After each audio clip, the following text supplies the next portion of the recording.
Here's my list of pros and cons for moving to Panama. Number 1, cost of living. Pro. Things like insurance, taxes, and healthcare will be a fraction of what you pay in the US or Canada. Number 2, safety. Pro. I've never felt as safe as living in Panama, and I've lived in the US and Spain and other places between Costa Rica and Mexico. Panama overall is a super safe country. There's obviously some petty crime like everywhere else, but in terms of violent crime, Panama really doesn't experience it. So Panama is a super, super safe country and always is on the top of the charts in terms of safety in Latin America. Number 3, the language barrier. I call this a con. I call it a con now, but I learned the language, which makes a huge difference. So I will say, you don't have to learn Spanish 100%. Learning small words or even making an effort, I will say the Panamanians really, really appreciate it, and they'll go the extra mile when you just try and put a little bit of effort in. Number 4, healthcare. Pro.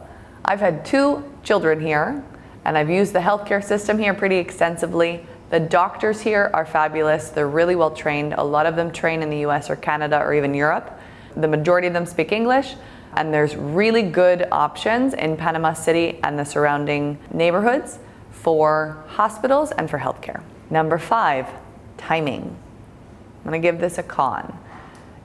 If you work at a fast pace here, it might drive you nuts, because especially if you deal with anything with the government, it's typically slow and bureaucratic.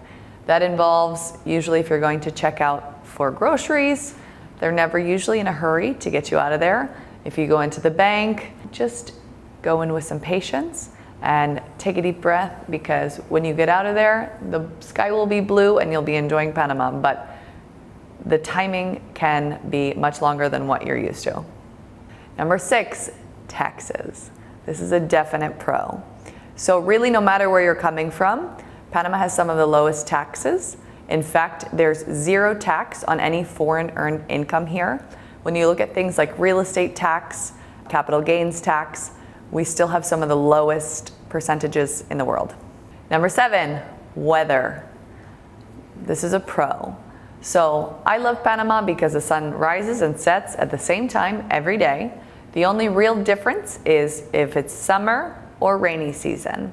During rainy season, you still see sun almost every single day in the morning and in the evenings, but it'll typically rain over lunch.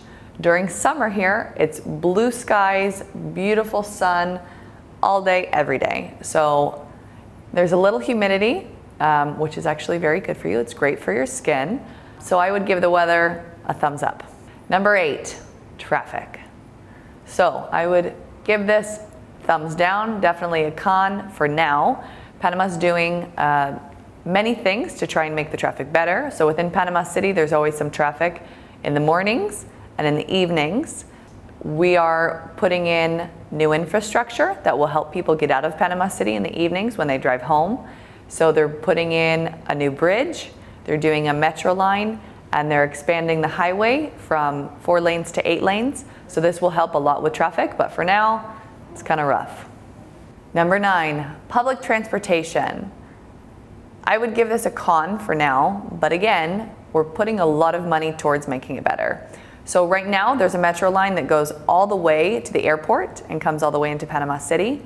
We're extending it. It's gonna go actually under the canal, and it's gonna go out towards the west, so where a lot of the suburbs are here and people drive in every day.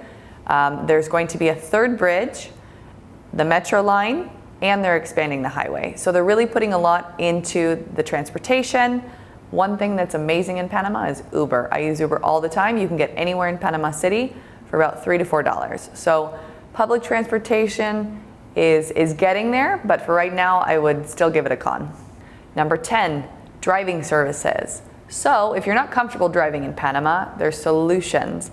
There's Uber, like I mentioned, which you pay maybe 1/10 of what you'd pay back home. I pay to get around Panama City, I've never paid over $7.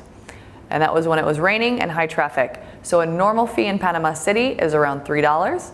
And you can also work with a chauffeur here in Panama City. We can recommend one to you for a really good price.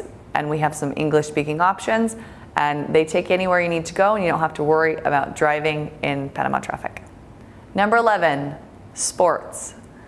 I'm going to give this one, for now, a middle to con.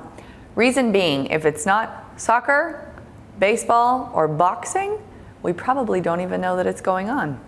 So Panama loves its football, its baseball, and its boxing, obviously because Panama had Roberto Duran. They've had some really big baseball athletes, Mariano Rivera, Carlos Lee, and football is football. Soccer in Latin America is huge. So if it's outside of those three sports, it's not super focused on here, but if you like those three, welcome. Number 12, banking.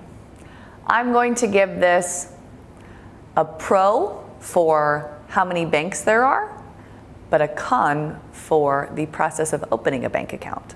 So Panama has some of the most options for banking in the region, one of the most robust banking sectors, but to open a bank account here, specifically as an American, you come with a lot of paperwork. So we have to comply with FATCA. And that can make opening a bank account here not impossible, but long, and sometimes the process doesn't always make sense. So it took me a few trips to the bank to open my first bank account. After that, I was fine, but opening the bank account can take some time, so bring a book. 13 would be infrastructure, which is a definite pro. So Panama has some of the best infrastructure in the region. Within Panama City, it's really amazing, the infrastructure within Panama City. So I've been comparing pros and cons to Panama versus the US or Canada. If you're looking to retire or relocate or for a plan B within Central or Latin America, Panama is not even in comparison with many other countries. Panama is the best in terms of banking, infrastructure, school systems, safety in the region. So contact us if you have any questions that I didn't answer, and subscribe to our channel because we're releasing weekly content.